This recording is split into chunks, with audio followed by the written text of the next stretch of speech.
Hello, collective. All right, I'm in the shop right now and I have both of the doors open and because I just, sage, so we're letting energies flow. But I also got this channeled message and I want to share it not on my personal page. I want to share it here on the shop page. And apologies again if there's some distraction in the background and I may even have to pause this and get up and help a customer. We shall see. I'll try to make this fast.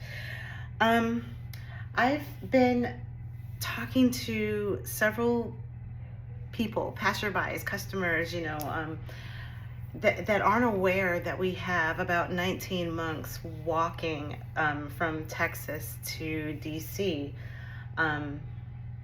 They they flew over here to do a peace walk. It's called Walk for Peace. And if you're not aware of it, please go on Facebook and find it and listen to the teachings, because the head monk there is really teaching mindfulness, and he has this mantra that he has been permeating in our space, and it is that let today be my peaceful day, and encouraging people to really understand mindfulness. And every chance he gets, you see it over and over in these lives, talking to people, teaching them about the concepts that I'm talking about here in the shop with you, like talking about the chatter, that monkey mind that's always going, always just trying to keep your attention, and it's got you in every direction, and it makes it so that you can't be at peace, because how can you be at peace if your mind is all over the place, right? And then he talks about what? Your breath, to breathe, the most mundane of all things, breathing, but that is the key to peace. And that's all I want to say on that, because first of all, he says it better, and you should be getting this truly from the source. But I just want to call your attention to it, because I'm calling so many people's attention to it, and they are on day 81. I mean, they're already in North Carolina, scheduled to be in Richmond, Virginia on, I want to say, February 2nd, and to our nation's capital on February 14th. If you really think about this energetically, it doesn't get clearer than this. It really doesn't.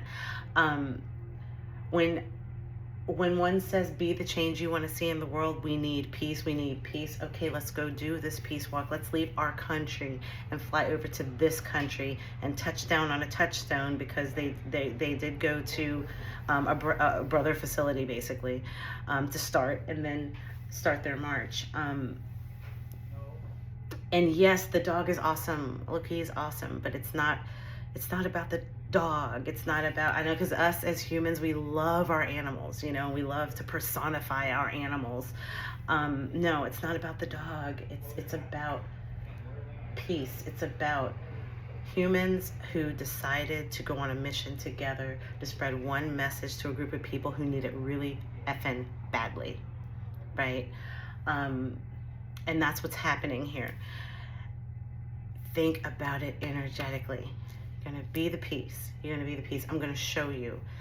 And now I am going to go into what I hope is the channel that I was on earlier. It feels a little different, but seriously, resistance to change, resistance to peace. I want to talk about it. I am going to talk about one religion that I am a part of. I'm not going to talk about the ones I'm not a part of, but I'm going to talk on behalf of mine. And I was baptized of my own accord as a child. I knew what I was doing. Southern Baptist, that was my family church in roughly Richmond, Virginia. I was aware of what I was doing, and ever since then, I really patterned my faith after what I saw with the matriarchs all around me. My Aunt Marilyn, my great-grandmother Carrie, my grandmother Carrie, my mother Carolyn. Like, I had some strong females around me, so I could really see how God worked in, around, and through them, and also through me. Too many testimonies I cannot count, but they're there. The one thing that I knew through everything in my being, the one thing I knew was that God shows up. God shows up. How does God show up? Exactly. Think about this, people.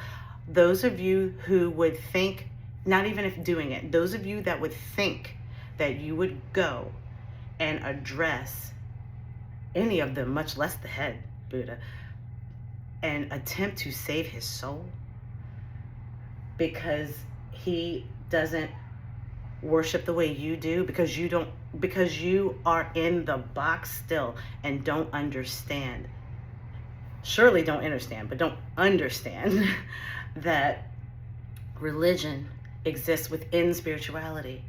So if you happen to be talking to someone who is talking and they are absolutely spiritual, they are in the light, the one thing you cannot assume is that they don't know God. They do know God. They know God their way. We are all to have a personal relationship with God. We are all to have a personal relationship with God. We are all to have a personal relationship with God. I truly do not care about what is said about that. Fact is in the books. Across the religions. They're in the books. That being said,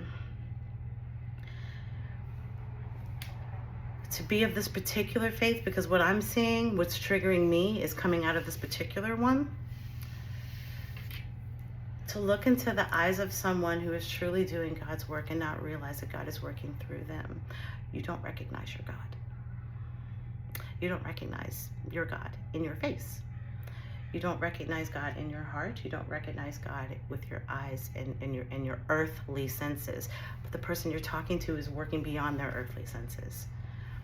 And that's why they're able to extend that grace, because the grace that our God talks about is the grace that you should be extending.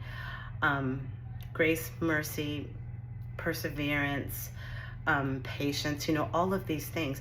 These men are walking around teaching how to use your breath to calm yourself so that you can be a more peaceful person and experience peace in your life. If that isn't a godly act,